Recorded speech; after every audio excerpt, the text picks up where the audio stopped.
Democrats panic as President Trump receives a briefing which exposes how Democrat billionaires, NGOs, and USAID were used to prop up Antifa and destroy the United States.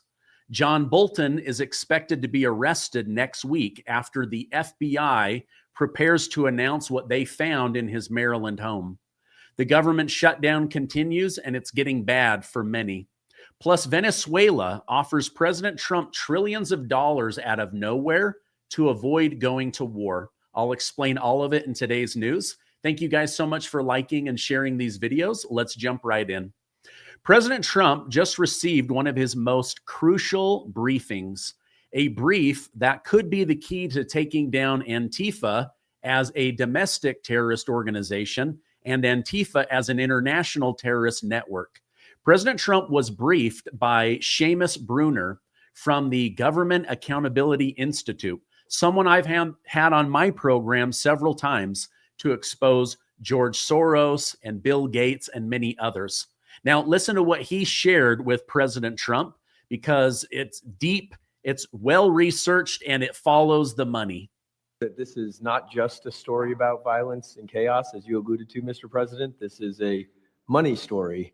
And at the Government Accountability Institute, my colleague and I, Peter Schweitzer and our team, we followed the money, and we followed it to the top of what we call the protest industrial complex, Riot Inc. And we found a network of NGOs. It's not just the Soros network, the Open Society network, it's other funding networks, the Arabella funding network, the Tides funding network, Neville Roy Singham and his network, Foreign Cash. And it's also big left-wing funders. Some of them are not citizens of this country. Mr. Hans-Jörg Wyss of Switzerland. They're pouring money into this entire ecosystem. And so I want to share 3 money facts with you about what we call Riot Inc. Number one, like any corporation, Riot Inc. has many divisions. It doesn't just have the Antifa boots on the ground division. It has PR divisions. It has marketing divisions. It has a very well-funded legal division to get these boots on the ground back on the streets as quickly as possible. But it does have those investors that I mentioned. Number two, we have identified dozens of radical organizations, not just the decentralized Antifa organizations, but dozens of radical organizations that have received more than $100 million from the Riot Inc. investors. These would be the lawyer groups. These would be the groups that advocate for calling good, honest Americans fascists, et cetera. And then 3, I think the most shocking thing is that we have found that more than $100 million in U.S. taxpayer funding has flowed into these funding networks, including at least $4 million to these very groups themselves, not just Antifa types, but there was an event in Atlanta called Stop Cop City. Over 60 rioters were charged with domestic terrorism.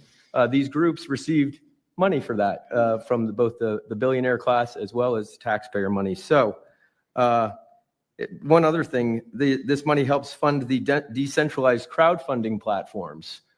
These are ways that Antifa, the John Brown Gun Club of Elm Fork, which had links to that attack on the ICE facility, the Socialist Rifle Association, and just because they don't have LLCs or EIN numbers doesn't mean they can't get paid. Some of these funding platforms, crowdfunding platforms, are funded by this network that we call Riot Inc. So again, I want to thank you for your leadership, for the whole cabinet's leadership on this. We're going to keep following the money and appreciate everything you're doing, sir. Do you know the name of any of the funders? Do you know the names? Because if you do, I'd like you to give them to Cash or Pam. Absolutely. Or Christy. Yeah, we'll do that. As soon as you can. That's all of you. Because you probably know the names after a certain period of time. You tend to find out. But these are people that do not have good intention for the country. And that's treasonous, probably. So if you could, very important, if you could do that. Okay, so they're starting to track down the money. This is huge. Already, the FBI and the U.S. Treasury have announced that we are going to follow the money. I'm going to share this with you. This came out on Zero Hedge, where they're already starting to discover on a domestic extremist side, Arabella, Buffett, Ford, Rockefeller, Singham, Soros, and the Tide Foundation, how much money they've been flowing to Antifa and the destruction of America. On top of that, pro-Hamas radical Islam marches and attacks these same groups. Look at this. It's almost like they are funding the destruction of the United States of America. So this briefing is incredible. President Trump, like he said, these are bad actors with bad intentions, and this may even be treason. He wants to know names. So, like, do not leave this room without telling us those names, because we definitely want to clean this up and go after those people and make America safe again. Now, Elon Musk, who created and ran the DOGE program, chimed in over on X saying the dollar amount is way higher than $100 million to destroy America. Remember, he gave the example on Joe Rogan where somebody like George Soros would put up $1 million, and then members of Congress would give him $1 billion of taxpayer money, and then that $1 billion would be used to sow chaos, traffic people, go to Antifa, go to district attorneys that ignore the law. So this story is just getting started, but it's absolutely huge. Now, earlier this week, James Comey was arraigned. He will have his trial in January. Letitia James was indicted. And now MSNBC says former Trump security advisor John Bolton, who had his home arrested, his taxes questioned, and his link to Middle Eastern countries, well, now he's about to be arrested. And let's go ahead and see what she had to say. Bolton, former national security advisor turned sharp critic of Donald Trump, is expected to be the subject of a complaint or even an indictment as early as next week. MSNBC, citing two sources, is reporting exclusively that the acting U.S. attorney in Maryland is moving forward quickly to seek criminal charges against Bolton. They reportedly relate to claims that he improperly kept classified national security information in his Maryland home. His home was searched in August. Bolton's lawyer insists that his client, John Bolton, did nothing improper. It is the second instance of targeting a prominent Trump critic. Well, isn't that interesting? When it's Donald Trump, they say we must investigate this. When it's a Trump enemy, they say this is political revenge from the president. So I'll continue to keep you guys updated, but lots happening with people finally getting arrested. Alex Jones, others, they've been telling us that these secret grand juries were going on, and now it appears these indictments and arrests are finally going to happen. Well, the Chuck Schumer shutdown of the federal government is really starting to affect Americans around the country, particularly as they worry about how they're going to pay their bills or put food on the table. Now, many food banks are coming forward saying, we've got surging lines and we are running out of food. We're not sure what to do. We need to reopen the government. To which the Democrats said, just give us money for illegal immigrants and the Obama tax care credits, and we will reopen. Let's go ahead and hear what they had to say. As I take a step aside here, there is quite a bit of military members and their families in line because of this government shutdown. We're in day 9 of it, and they're here for a food pantry. There's all sorts of food that is available. And I spoke with some military member spouses, and I spoke with some department heads here at the ASYMCA on why this is so important. What's the difference in the amount of people that you've seen from today to previous? So when we first started coming, there definitely wasn't this amount of people. It was a lot, but it wasn't this amount to where it wrapped around the building. But lately it has been a lot. Like we were here last week and we were in line for like 2 hours. In a normal week, we usually run out of food about 1 o'clock in the afternoon. Last week, we ran out of food about 10:30. All right. So you've now got American families, American military men and women that are having to turn to food banks in order to feed their children, in order to feed themselves. But the Democrats say, no, no, no, we have to have $200 billion for illegal immigrants to get free health care. We have to be able to fund these emergency rooms so that when illegals go to the hospital, they can get the highest level of care. Meanwhile, we're struggling to get military people into veterans hospitals. The suicide rate remains at an all-time high. And now you've got military men and women standing for upwards of 2 hours in line just to get basic food to take care of their family. Wow. Very, very sad. Brings me no joy to report on that. But let's hear what Hakeem Jeffries had to say about this. You're already seeing paychecks missed, soldiers lining up at food kitchens. Are you concerned that this fight for health care that Democrats are waging here might end up hurting Americans the longer the shutdown drags out? Republicans have the House, the Senate, and the presidency. They decided to shut the government down. Republicans in the House have decided to remain on vacation.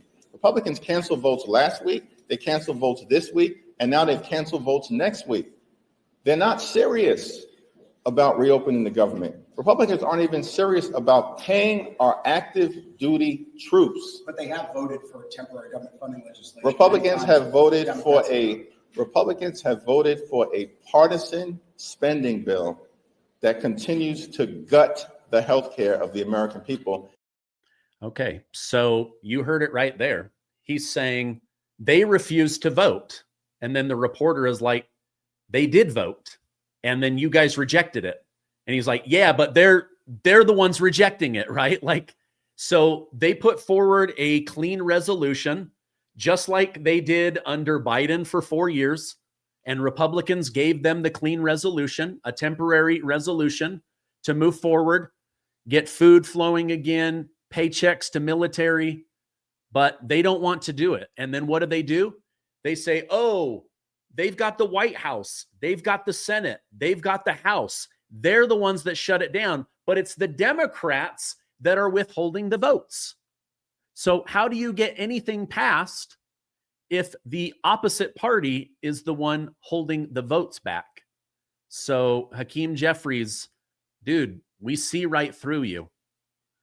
All right, now for the last few months, I've been developing this story about war between the United States and Venezuela. Things are heating up.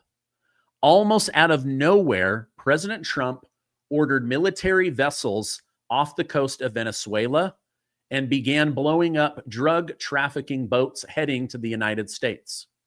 The US government then placed a $50 million bounty on the head of President Maduro, who they say is not a legitimate president because he rigged his election. I've had 2 guests on in the last 45 days that say President Maduro is in fact the head of the General of the Sun cartel, which overtook Venezuela and plundered their gold and oil fields to the tune of $4 trillion.